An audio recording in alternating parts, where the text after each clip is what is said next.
Hi everybody, this is Avrohom Czapnik from the Jewish Learning Exchange in Los Angeles. I hope you and yours are doing very well. This week's Torah portion is Parshat Yitro. Parshat Yitro has the most monumental event in world history, God revealing himself to the entirety of the Jewish people and giving them the Torah. The name Yisro, the name of the portion, is named after the father-in-law of Moshe, Yisro, who after hearing all the wondrous things that had happened to the Jewish people decided to find out more and eventually decided to convert. And the verse tells us that after Moshe told him about what happened to the Jewish people, about the splitting of the sea and the war with Amalek, he decides to convert, and the words that the pasuk uses, the verse says, Vayichad Yisro. Yisro was so joyous, he's so happy that Hashem had saved the Jewish people from the hand of the Egyptians. Interestingly enough, Rashi's commentary, the second commentary in Rashi, quotes a puzzling medrash. The medrash says that Yisro Vayichad also means that Yisro felt badly for the Egyptians.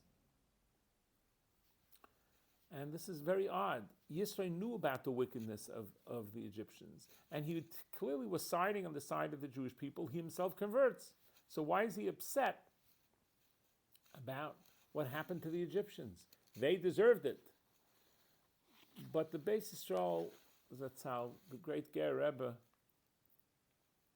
of blessed memory, has a very beautiful, powerful insight. Yisro looked at himself.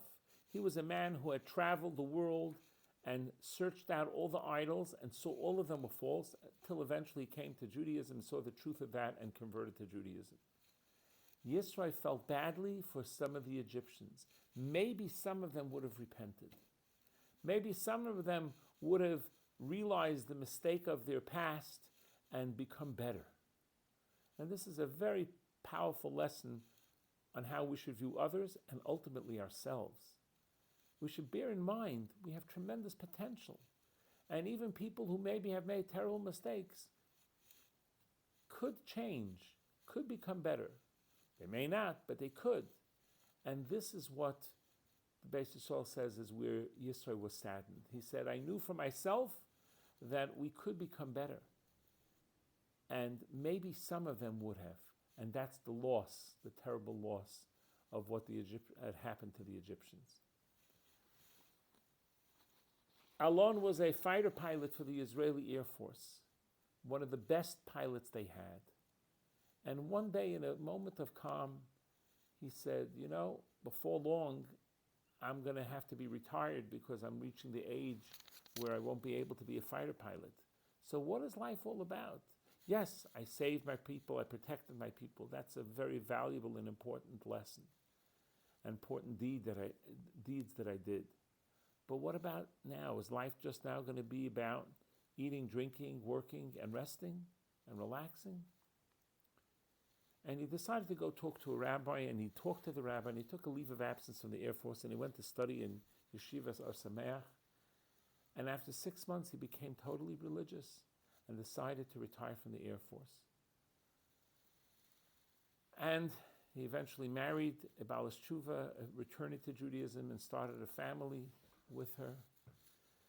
Now, when a soldier leaves, especially a high-ranking officer, he has to be interviewed by another officer. And the officer was perplexed. He said, you're leaving to study Torah? You're one of the best pilots. We taught you everything you need to know. What else is there to learn?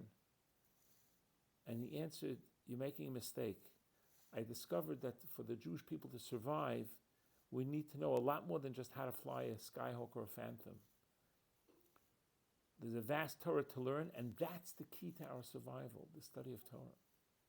And he says, but didn't you gain anything from being in the Air Force? We trained you, we molded you. Who doesn't look up to you? You're very special. He says, yes, I gained tremendously from the Air Force. I'm privileged to defend my people and my land, very special. But I gained even more. Let me explain. If I was a paratrooper, or if I was a tank commander, even if I was successful, I'd say, wow, but look up. The Air Force pilots that are supporting us, that's the highest, that's the best.